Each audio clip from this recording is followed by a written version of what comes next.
If you want to request a tutorial, leave a comment down below. Also, don't forget to like, subscribe with notifications, and tell me what character I should make next. Now, onto the tutorial. Hey guys, Blop here, and today I'm going to show you how to make a Wario plush. This plush comes in two sizes, 6 inches and 10 inches. But the steps will be the same for each size. Now, onto the materials. The fabric colors you'll need are green, purple, yellow, white, brown, and pink. You will also need black, white, and cream felt. You'll also need pins and needles, matching thread, scissors, stuffing, and a glue gun. Then print out your pattern pieces, and you will first cut out your face pieces. You should then have all of these. First, take your nose piece and do a running stitch all the way around the edge of the nose. To see how to do a running stitch, check out my Freddy and Bonnie FNAF tutorial. Make sure that before you fully pull the thread, you also add some stuffing. Then once the stuffing is in, you can pull it tight and tie off the knot. Once you've sewn it up, use pink thread to add the 2 stitches on the top and the bottom of the nose, and it should look like this. Then set the nose to the side. Now take 2 of your ear pieces and stack them on top of each other like this. Then sew all the way around the ear, leaving this left area open. Flip them right side out and they will now look like this. Next, for your 2 hair pieces, sew up the darts on each side, making sure to mirror it for each. And then they will both look like this. Now that they're like this, sew them together in this middle area. And this is now the result. Then you'll take your chin and sew up this straight edge to this straight edge of the hair and do it for the other side as well. Now it will look like this. Then you're going to sew in your ear. First, take your earpiece and you're going to fold the top over itself. To secure it, you can also go ahead and sew the ear into itself to hold the shape. Then, place it onto the head along the hair piece. Make sure when you sew it in, it looks like this with the stitches showing on the inside and not on the outside. Then once both are in, it will look like this, and you can then place your face piece on and sew it in all the way around, starting from the top left edge all the way around the chin to the top right edge. If you can iron on the face, go ahead and do that, but do not glue on any face details yet. Next, take your sideburn piece and fold it over itself like this. Then, sew it on itself all the way around, leaving the top edge open. And then once you have done that, it will then look like this. Then, place it on the top left corner of the face and sew it in. You will mirror the other side and do the same.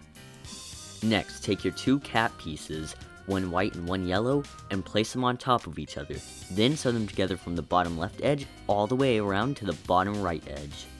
Once you've done that, flip it right side out. This is now your result. Now take it and place it in between the sideburns and sew it in along the top edge of the face piece, making sure you sew both the white and yellow parts in. You can sew in the cap and sideburns before or after you've sewn the face pieces all together. You will then leave the face like this. Now, take your hat piece and you can iron on the W. And then, fold it over itself and sew it on itself along the straight edge. You will then take the top piece of the hat and sew it into the hat base. And then this is the result. Now with the head inside out, you're going to take the hat piece like this and stuff it into the top of the head, making sure that the back stitch of the hat is aligned with the back stitch of the hair, and that the front middle of the hat is aligned with the front middle of the face and cap piece. And then once those are aligned, sew them together all the way around, making sure that you sew through the cap and around the ears. Then this will be the result. Now, flip it back inside out. Next, cut out all of your body pieces and they will look like this. First, you can go ahead and sew up the darts on your pants piece and on your upper arm piece. Make sure to mirror the darts for the upper arm pieces and to sew them on the same side for the pants piece. Then they'll look like this. Now take your front pants piece and sew this curved edge along the front curved edge of the bottom pants piece. Once you've done that, they will then look like this. Now, placing down the piece like this, grab one of your shoe pieces, making sure that the toe is going up. Align the top edge of the heel with the dart, and then sew the curve in along that edge up to the end of the front pants piece. It will now look like this. This is how it will look now if you flip it to where the stitches aren't visible. Now take your two back pants pieces and sew them together along the straight edge, making sure that the curved edges are at the top. Now, this is going to be the sewn up result. Then you're going to sew in the straight edges bottom to the sides of the bottom pieces edges. And then sew it in all the way around, and it will look like this, making sure that the curved edges are at the top and the straight edges are at the sides. Next up, you can take your other shoe piece with the heel facing the dart, and then sew it in along the rest of that edge, going up to this top point. This is how it's going to look when it's right side out. From here, you can then sew up the straight edge of the shoe. Once you've done that, starting from the top of the pants, sew all the way down to the feet, and then further down to where the sole would end. To measure the distance of the sole, fold the sole piece in half and take its curved edge and roll it around the bottom edge of the shoes. Then where it ends is where you finish off your stitch. So then you will start from the top and go to about here. And then once all that is sewn in, it will look like this. And now, you can sew your sole piece into the bottom hole, making sure that the thinner edge is facing Wario's toes. Once it's flipped inside out, the body will then look like this. Now take your shirt pieces, and then you'll take your two back shirt pieces and don't sew them together. The footage will show them sewn together, but ignore that. You will then want to align the sleeves along the front piece, making sure to sew up the short edges along each side, and then the top edges along each side. Again, make sure that the back of the shirt pieces are open. I accidentally sewed them up when they should have been left open. Now, take your underarm piece and place it on top of the upper arm piece. Make sure that when you place it on, the curved edges are aligned together. Then once they're aligned, you can sew the two edges together. Then you will take the cuff piece and sew it along the bottom edge, and then once it's sewn in, it will now look like this. Then, you can fold the piece over itself, aligning the cuff pieces and the straight edge of the underarm piece, and sew them together. Flip it right side out, and it will now look like this. Now take two of your hand pieces and stack them on top of each other. Then sew them together all the way around, leaving the bottom straight edge open. If you can, iron on a W onto each piece before you sew them together. Then once you flip the hand right side out, it will look like this. And then, with the arm inside out, you will stuff the hand into it with the thumb facing where the seam of the glove cuff is. Make sure that the pieces are aligned like this, with this W facing this way for this arm, and this W facing this way for the other arm. And then when you have this, you will take the hand and stuff it into the glove cuff and sew it in, and this is the result. Now with the shirt inside out, and with your arms right side out, take the arms and stuff them into the body, making sure that this dart of this arm is aligned with the top dart on this side of the body. And then, once you stuff the arm in, you're going to sew it in all the way around. Mirror that for the other side. This will then be the result once everything's flipped right side out.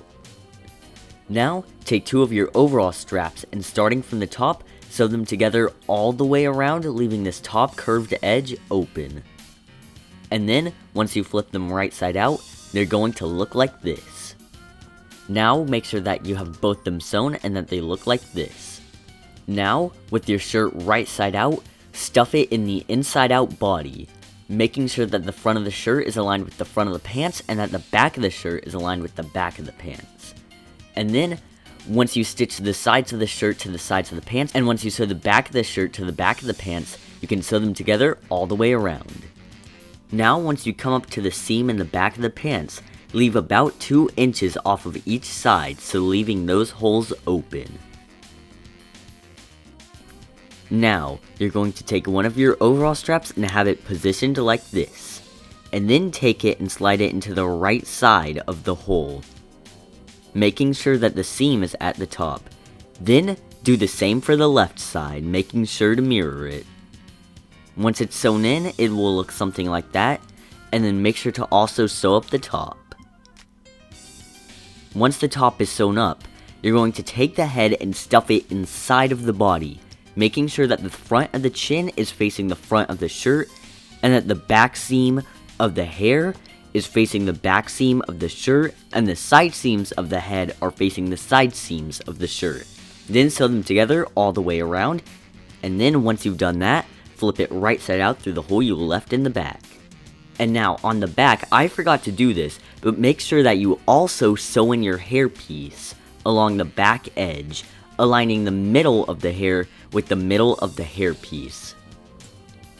Now, once he's stuffed, he will look like this. You can then take your overall straps and pull them over each opposite shoulder like this. Once they're pulled over, you're then over the front going to stitch them into his pants, making sure to do this for each side, and it will then look like this. Now, you're going to cut out 2 white circles to glue on for each overall strap, and it will then look like this. Now, for each sideburn, place it down against his head to where it will look like this. Then do a stitch connecting the sideburn to his face. Once you've sewn in both sides, it will look like this. Now, for the back of the hat, use some gold thread and you're going to start stitching through. First, start off your stitch where the hair dart meets the hat. Just tie off your knot there. Do that to make sure that the starting stitch is secure. Then, once you've done that, you're going to take your needle and push it through to the top side of the hat, making sure that it will look like that when it's finished. So, take your needle and going back up through the hat where you just stitched through, bring it straight up into the back end of the hat, around this area.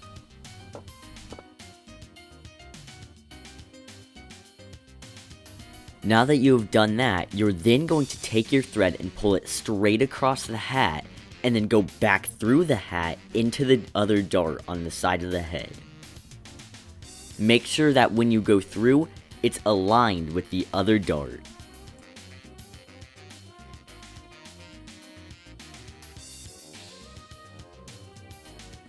Now that you're through the back of the hat, pull tightly on your thread to form a large crease in the top of the hat.